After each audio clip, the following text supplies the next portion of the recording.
Surprise, surprise, the media were lying to you about Southport all along, or at least lying by omission. Since the terrible tragedy that happened in Southport as multiple children were attacked, 3 of whom died at a Taylor Swift dance rehearsal, whatever it was.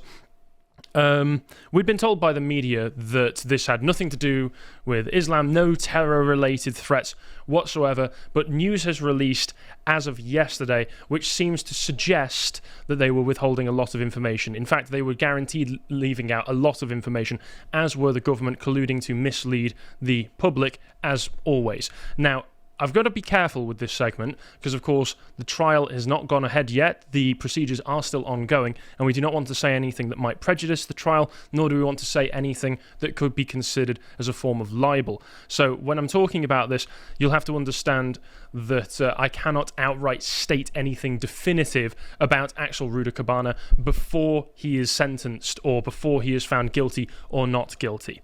But I can report to you the information that we have now and show you the media reaction from the time and how they're reacting now to show you very, very clearly that this was information that was withheld from the British public for nefarious reasons. Before I do that, this is the last week of the merchandise being on sale for the American election that we have up on the website right now, so if you still want to get hold of that while you still can, I cannot use this. It might not be turned on. Oh, is it? Let's see.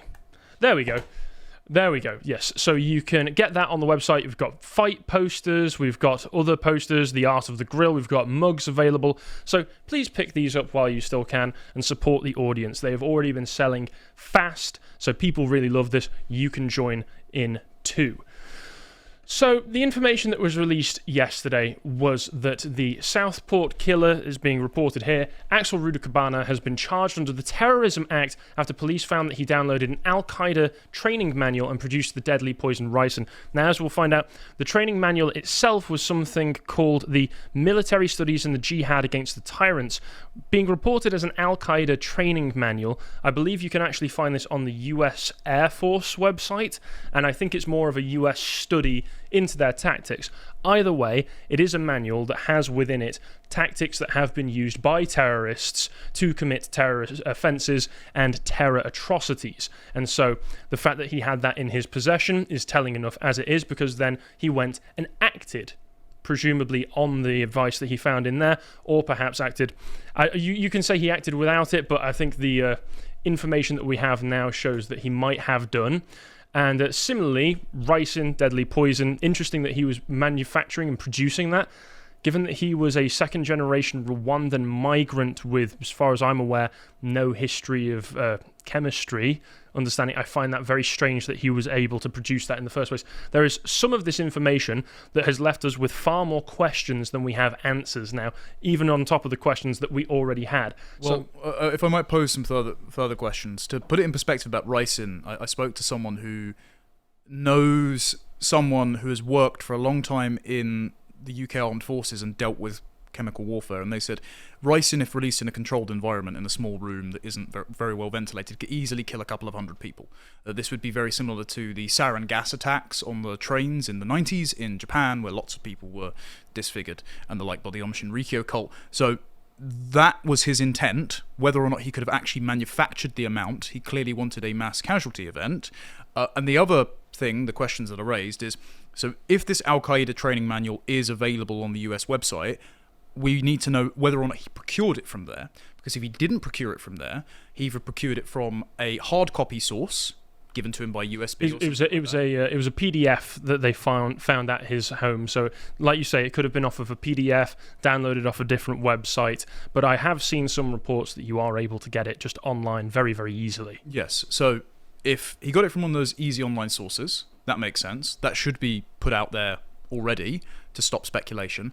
Otherwise, if he downloaded it from another source, why is it possible that he was not being monitored for these downloads at the time? Because if Prevent, the government's anti-extremism watchdog, is monitoring people for reading C.S. Lewis and J.R.R. Tolkien as far-right extremists, why are they not monitoring potential jihadists who might be downloading Al-Qaeda training manuals from strange sources?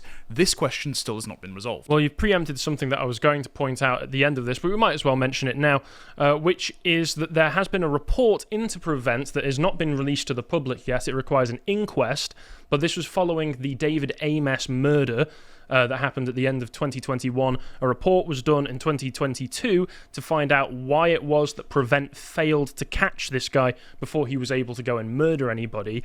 We do not have the report in our hands yet.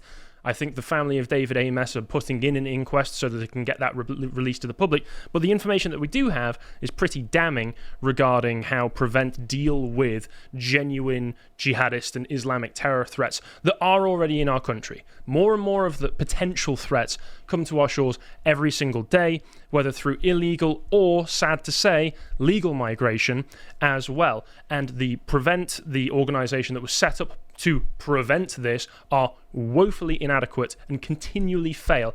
Every single time there is an attack like this, every single time that we have seen massive terror attacks happen on our soil, almost always, few weeks, few months down the line, there is a headline that says, known to prevent. And with this person, Ali Harbi Ali, the man who murdered David Ames, he'd been reported to Prevent, had only had one meeting before his case was closed. A follow-up meeting between Ali and Prevent was missed and his case closed, according to a coroner's summary.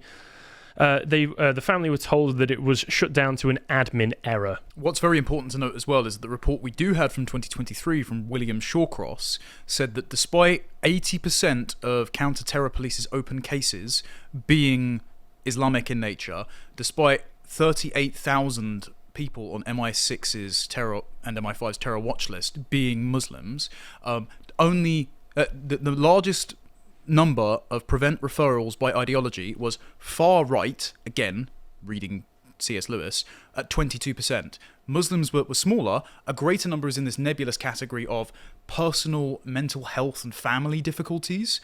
And so Prevent is ideologically motivated to pursue a phantom far-right threat, which fortunately has not materialized in mass numbers, not that they can define it properly anyway, is neglecting Islamist threats like Ali Harbi Ali, who are more likely to take lives. And whether or not Axel Rudabakana is or is not an Islamic terrorist, he is clearly consulting Islamic terror materials to instruct him how to commit violent acts. So why is this sort of thing not being monitored more closely? And similarly, again, to put it into numbers here, it says in this article, of 13 serious terrorist attacks in the UK between 2018 and 2022, the perpetrators of 7 were already known to the authorities. So that is a spectacular failure. More than half of them were already known to the authorities, and yet nothing was done to prevent them from committing the atrocities that they did.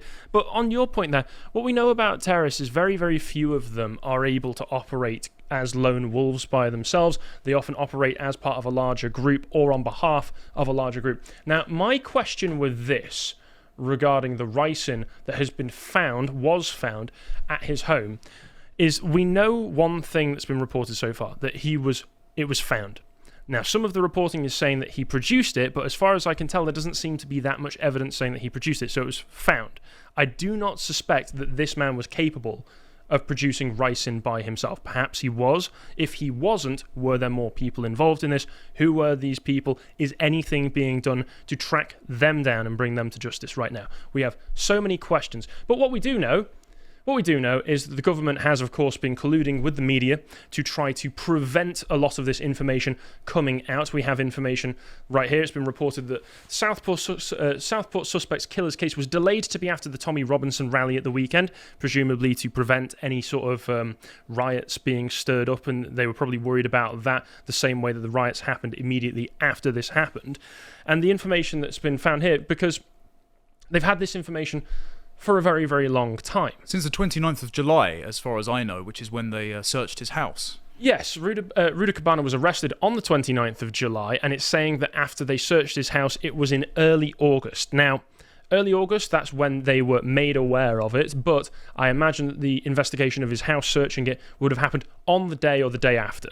So basically, as soon as this happened, they had this information. Well, I remember as it was being reported, after they had identified the suspect, there were photos of the police swarming his house. So the timeline where during the search they found it is unclear, but we know they were searching his house from the 29th of July onwards. So then the question that arises is, From which point, between condemning all the rioters as far right and imprisoning people for suggesting this had any connection at all to Islamic terrorism, and searching the house and finding this stuff, at what point was the government notified by counter-terror police?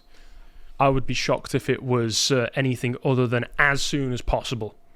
If it was anything other than as soon as possible, that's a failing of the system. But the very fact that we know for a fact now, as far as from the evidence that's been presented to us, that they knew this early, at least early August, means that this information has been withheld, and they have used the riots that happened immediately after, which they say sprung up on the basis of speculation that was being spread on social media.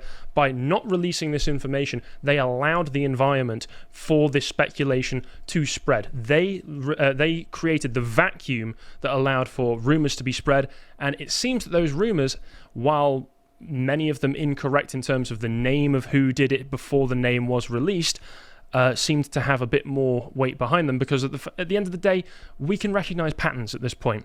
Whenever an incident like this happens in the UK, almost inevitably, one way or another, it tends to lead back to Islamic Jihad in this country, which should never have been here in the first place. And it is a complete failure, and the fact that this government has kept this information from us until now, releasing it only at the time when they're about to release what is guaranteed to be a very, very unpopular budget, which we'll probably go over the next few days once we've had time to look into it, shows that they are trying to distract and take away from what has happened, distract the public from what they should be angry about.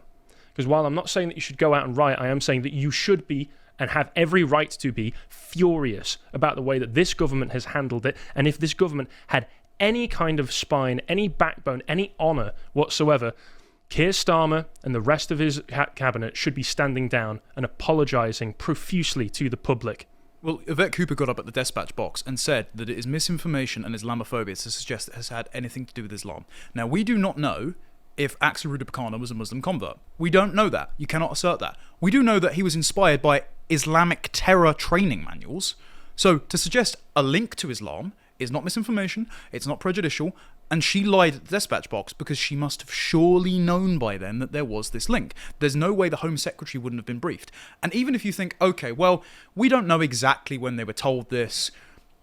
Firstly, I don't believe they were only told it yesterday when Downing Street came out and said, well, we've only just got the information, we can't speculate. Well, we know that they already knew about this. We know they already knew about it, but also, we know that they knew about this before the weekend, because as you said, this was delayed. Axel Rudabakana's hearing was scheduled for the Friday.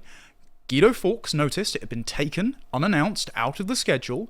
They said at the time, we've heard from sources that it's likely because there are things they don't want to come to light ahead of the Tommy Robinson rally. And so we know that the justice system and the media operate according to what is ideologically and politically expedient to the ruling government and the civil service at the time. So we do not have a justice system, we do not have an impartial press, we have a punishment and propaganda arm on behalf of the government that knows that this is the consequence of their policy and did not want it getting out because they knew you would be annoyed about it. Yes, absolutely, because as the evidence suggests, there is a link there. It's not misinformation to say that. All of the information that was being speculated at the time was said to be misinformation. But the media were very, very certain to continually report over and over again that he did not have any links to radical Islam. Whether or not he was a radical Islamist, that was a very certain statement which was in itself misinformation, spread purposefully to lie to you and to mislead you, which at this point, sadly, is not surprising whatsoever. And when we have had all of these different incidents over the years, what were they expecting the information spread by people to have been? They used this as an opportunity to get people on the streets and arrest Englishmen who were simply furious that 3 girls were murdered and 8 more injured. Well, Peter Lynch did nothing violent and was still in prison for multiple years and is now dead on the basis of a government lie. The only man who died as a result of those riots. But as a result, people are cautious and worried about this. According to this Guardian article, there are 2,000 riot officers on standby as of yesterday, which is unsurprising. If I carry on, you can find the information regarding these two new charges on the CPS website. And as of this morning at 10 a.m., Axel Rudakabana was in the dock at Westminster Magistrates Court as those two charges were read to him. He appeared on video link, and it says here he was video link from Belmarsh Prison, where Tommy Robinson is also imprisoned, weirdly enough. Yes. The teen who held his jumper over his face refused to confirm his name, his date of birth and address, and remained silent during the entire briefing. Why do we not have any images of him? This is my question. I don't know if there's some sort of court injunction on actually providing any photos of him, but all we have is this sketch for audio listeners. This sketch, and there is one other. It might be on this. Well, we've got lots of pictures of him as a child. This is the weird thing. We so keep thank goodness. seeing images of him as a kid, those, as Doctor Who. Just remember as well, by the way, these are the faces of the young girls who died. Yep. Elsie Dot, BB King, Alice De Silva Aguiar. I believe she was Portuguese, that last girl. So, we do have more and more sketches. Every single time he makes a public appearance at these magistrate court hearings, he holds his face. Well, he holds his shirt over his face. So he is desperately afraid of having his face out there for some reason. But don't worry, your face as a cute little child. Oh, look at him. He was just a big Doctor Who fan. He was such an innocent failure of integration. That's what this really is about, isn't it? It's a failure of integration. He shouldn't have been here in the first place. If he hadn't been here in the first place, this would never have happened. The conditions for this to happen would never have happened. Stan Rise, KC, defending, said Mr. Rudakabana has remained silent at previous hearings as well. For reasons of his own, he's chosen not to answer the question. For reasons of his own? Yeah. I mean, if this sketch is a accurate representation of his eyes, I don't think that there is a lot going on. And I think that includes remorse. He's been remanded into custody to next appear at Liverpool Crown Court on November 13, so we'll probably get a similar display of cowardice from him. Well, we'll also, during the trial, probably get eyewitness testimony that will be able to say whether or not he said anything or announced his motivations while committing the attack, and hopefully we'll get further insight into it there. Again, a lot of this information will have probably already been taken by the police, not released to the public though. Which is unusual, because a lot of the time, information like this... Of course, if it had been a white supremacist stabbing... Like that Cameron chap who had the Hitler signature tattooed onto his arm, obviously... Was he the one who killed Joe Cox? No. This was recently. He stabbed a Eritrean migrant at an asylum hotel. His image was published in the Times recently. Obviously, tried to kill someone, give him life in prison. I'm happy for attempted murderers to get the death penalty, but that's not currently allowed in this country. His face was everywhere, mainly because it's politically expedient to the government narrative that there is a racist hiding under every single rock waiting to pounce on poor, set-upon asylum seekers. Axel Rudakabana does not fit this narrative, and so we're seeing a lot of images of him as a child, which is gross. Yes, like the justice system, our media and reporting system is also two tiers. Dominic Cummings has been going a little bit mental about this on Twitter and has been laying out a lot of allegations towards how the government deals with this. So, according to BBC Politics, as of 4 hours ago, the government became aware of the new Southport charges in the last few weeks. That's a lie. That's absolutely a lie. Sorry, I'm going to assert that. That's a lie. They said they knew this information after they searched the house on July the 29th. Are we to expect... Unless the police, for whatever reason, were keeping this from the government somehow, I don't think they would have the power to do such a thing. They knew. We know that Mark Rowley met with Keir Starmer at the height of the riot/protests, whatever you want to call them. Are we to expect that this was not raised when he was meeting with the heads of the police in the country? Or maybe he just kept it from Keir Starmer. That must be it. According to the BBC, if we were to believe that, he must have kept it away from him until he knew things had calmed down. No, Dominic Cummings says, BBC acting as disinformation from number 10. PM's office was informed immediately regarding the search, Al-Qaeda, Ricin, etc. BBC uses clever wording regarding aware of charges to spread more disinformation. Dominic Cummings, remember, was in government, so he knows how these systems work from the inside. That is clever wording, because they might not have been able to bring the charges under exact bits of legislation until a few weeks ago, but they knew the evidence they gathered in early August, and it's obvious that they would have known what the evidence was well before the charges were brought forward. And of course, it's important to point out here as well, Serena Kennedy, the Chief Constable of Merseyside Police, who has said that this is still not being treated as a terrorist incident. Yeah, that's very suspicious to me. That's very suspicious. Yeah, and interestingly, there's been a lot of information come out about this being actively covered up by the authorities to make sure that this information doesn't get out before the Tommy Robinson rally. I would suspect that was the main reason, but also they just didn't want this information out at all until it was most convenient for them to get the information out. Again, probably so they could try and sweep it under the rug in the news of the budget coming out. Guido Fawkes said, on Friday, we were pressured by the authorities to pull our story that the Southport Taylor Swift party child killer was an Al-Qaeda manual downloading would-be terrorist, as they say here. You hear things. I had heard things in advance of this being reported. There are rumours. There may or may not be a breadcrumb trail to said rumours, but you're not allowed to talk about them because you, potentially either speculating or telling the truth, will be cracked down upon by the government and the courts, whereas they are allowed to lie using the media, using the justice system. They're allowed to manipulate you. They're allowed to coerce your response at a time which is convenient for them, and they face absolutely no consequences. So, that's them doing their job right. Yeah, the system is working as intended. I'll put it this way. You hear things, you're not allowed to talk about them. And so this doesn't surprise me. And speaking of not being allowed to talk about them, there have been other reports. I saw this one, Charlie Bentley asked her, saying that in the summer she'd been told by a reform candidate via police officer at the Southport scene that Axel Rudakabana was motivated by Islamic extremism. This is still a rumour, to be clear.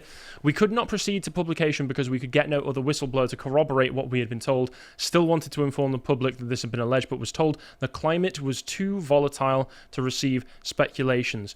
It's literally, you can't handle the truth, according to the authorities and according to the government. You should be following Charlie, by the way. She does great work. Yes. And remember as well that the information that we were given at the time, if you're going to say it was speculation, if you're going to say that speculation on one side was disinformation, we were actively being provided disinformation. We were constantly told that it was false online rumours that he was a Muslim. Of course, we have no evidence that he was a Muslim, but it was trying to dispel the idea that there was a link, as always, with Islamic extremism. This was BBC verified, by the way. So the Mariana Spring team, oh yes, who routinely get things wrong, who again face absolutely no consequences for misinformation, but they're perfectly happy to lobby for changes to the law to shut down independent broadcasts like us, which call it in advance on many occasions.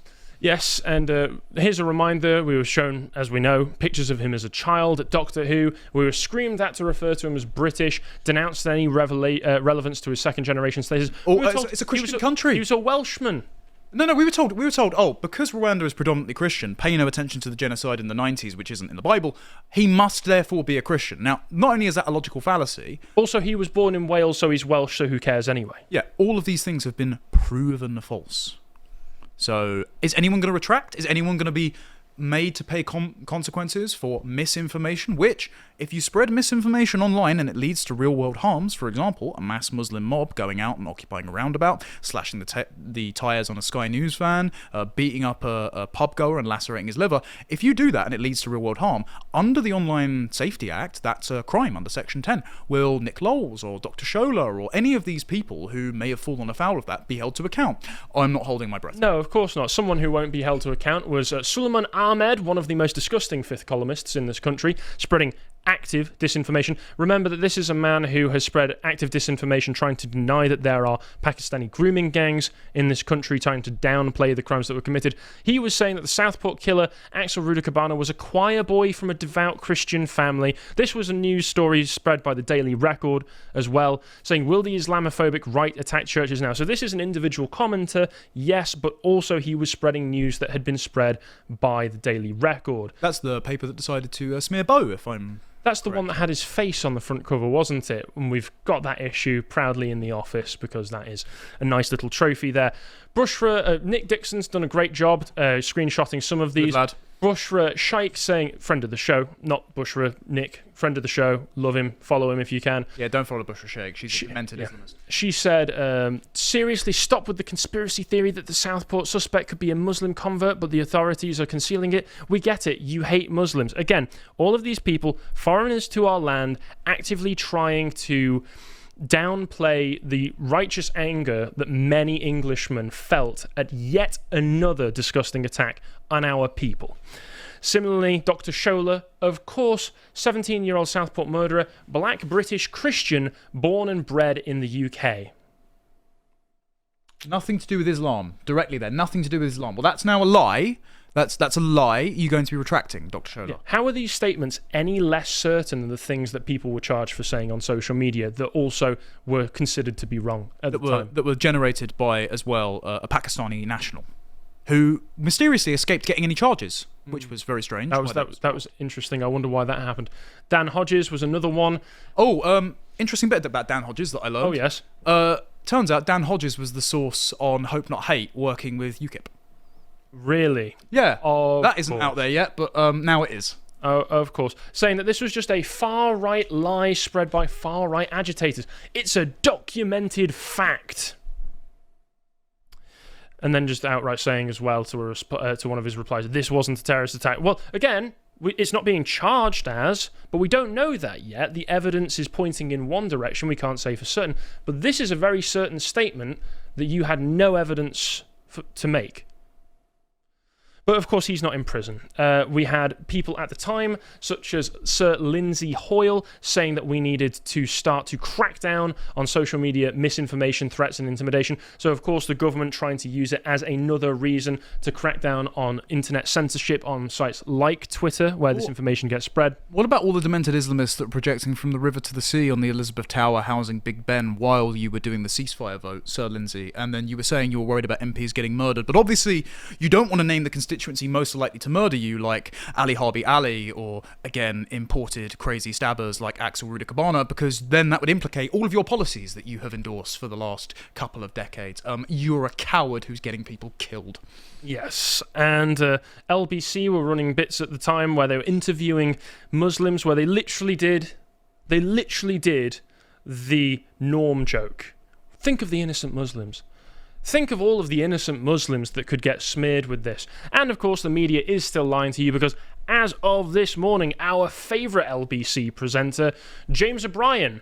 So the release of information is proof of a cover-up, and the fact that none of the lies that incited the riots turned out to be true is proof that the lies were right all along. That's not the situation that's happened here, James. What's happened is information has been released regarding the evidence that was found at his house that seems to suggest that there was a link to Islamic extremism, which is what was being alleged at the time. Obviously, people with their speculation went much further than that, but the government and the media outright denied that there was a link. You are still trying to paint it that the media and government did not do anything wrong and did not collude. You are a disgusting liar. Do you remember the Hope Not Hate documentary? They covered the Southport protests and riots, and they featured tweets from the likes of Lawrence Fox that said that enough is enough, Islam needs to be removed from Britain. And they said this was Islamophobic misinformation, and this was based on the false identity of the small boat perpetrator. Lawrence Fox did not actually cite the identity of the small boat's perpetrator. He just presumed, due to pattern recognition, this had something to do with Islam. So Hope Not Hate have also, on national broadcast television, which is Ofcom regulated, by the way, which you can complain about, have now spread misinformation. Will they be made to answer for that? Or again, are they working hand in glove with the government? No, of course, they won't be made to answer for anything that they've done. People were actually tuning in to his show this morning and got a few choice quotes. He went with the "Why do you care?" Why are we all talking about the Southport case? Why do the public believe they deserve a running commentary? Because 3 girls are dead, James. Yeah. You're the most wretched human being. Yep. He went with another one. I certainly don't believe that possession of an American Army document analysing a terror manual is proof of a religious conversion. But reading The Lord of the Rings is proof that you're far right. That's just how it works. And I got a clip. Oh, wait, no, it's not been added. You know what? Maybe that's a good thing that it's spared from seeing a clip of James O'Brien. So I'll just move straight past that. There have been other statements made, not to that kind of disgusting level. In fact, there have been some good statements made. Dominic Cummings being, again, ferocious in calling out the mainstream official narrative that was said at the time, saying that the government and the media colluded to keep this from the public, and also insulting, as he describes them, all of the NPC pundits who decided to continue to spread that misinformation that the government put out at the time. Good way of putting it. He's going absolutely mental at people over this, because Keir Starmer, of course, what's he saying about the situation? Well, he barely said anything. Literally nothing. Keir Starmer, the most that we've got is he has supposedly said we need to let police establish the fact, but that comes from his deputy official spokesman. But he was more than happy to get up at the podium multiple times over the course of a weekend and say twice, it doesn't matter about the motivation of why people were upset that 3 girls had been stabbed and more girls and adults, I think it was 11 total, had been injured by this nutcase. So no tweets from him or his interns who control his Twitter account, nothing from Downing Street, totally stumm, but everyone's a categoric far-right rioter, even though you knew this evidence probably at the time. Right, got it. Yeah, you were far-right thugs, and Keir Starmer knew enough at the time to label you as that as a blanket statement. You were far-right thugs. It didn't matter, while he already knew. Well, the Home Office shooting footage of arresting a man who was present at, I believe it was the Rotherham one where they set a hotel on fire. Again, shouldn't do that, despicable. They said in their tweet, we will find and arrest all these criminals. So ahead of even arresting these people, charging them and giving them a trial, they had defined them as criminals. So they knew that you were racist criminals before they had even gone through the justice system.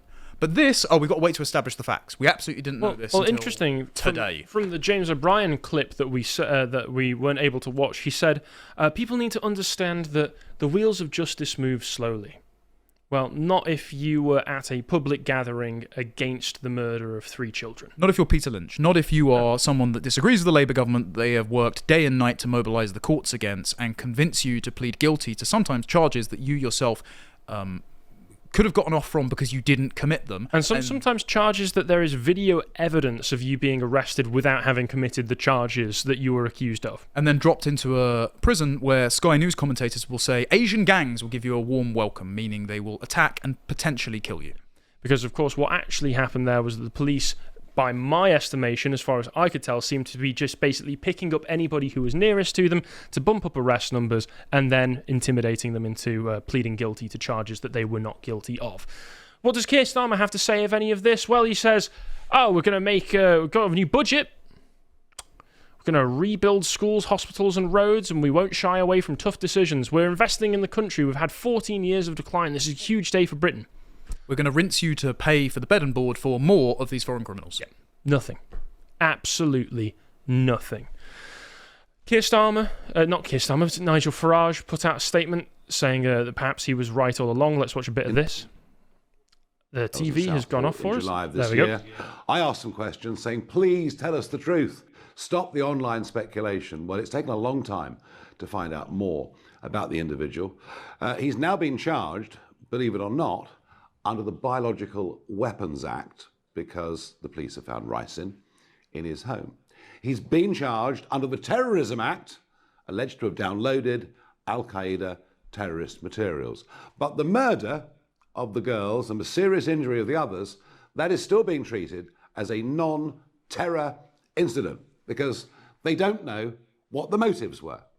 We've also been told this afternoon there are other facts that we don't yet know, because the Crown Prosecution Service say they will come out in good time in court and are not to be discussed now. So, that's all right then. That all makes sense to you, doesn't it? Yes, absolutely. I think a fair statement made there. Stronger than he's been on a lot of things recently, so it's good to see him come out and speak about this. And I think he does raise some good questions with his statements there, which is what's actually going on? What is actually going on and what is still being withheld from the public? We are still being lied to as we speak. We still do not have the information that we need. Robert Jenrick also came out and made a statement, which was actually probably the strongest statement I saw regarding this. It was a very good one. As the dad of 3 daughters, the Southport attack hit me personally. Of course, the legal process needs to be respected, but I'm seriously concerned that the facts may have been withheld from the public here. The government and authorities told us for months that they were not treating this as a terrorist incident. But today, the attacker has been charged with terrorist offences, and it has been revealed that he has been allegedly reading terrorist manuals. This atrocity was of immense public concern. The public had the right to know the truth right away. Any suggestion of a cover-up will permanently damage trust in whether we are being told the truth about crime in our country. So Keir Starmer must urgently explain to the country what he knew about the Southport attack and when he learnt it. Across the board, The hard reality of mass migration is being covered up. The public can see with their own eyes that they are being gaslit by the liberal elite. It's actually a shame that he's probably not going to become the Conservative leadership candidate, because whether or not we can trust the Conservatives, brackets, we can't. Having that kind of statement being put to Keir Starmer at the dispatch box would be very useful. Instead, what we're going to get is Kemi Badenoch, who has remained practically silent on this, and then addressed the fact that she stayed silent, saying, well, we still need more facts to come out because we don't actually know yet.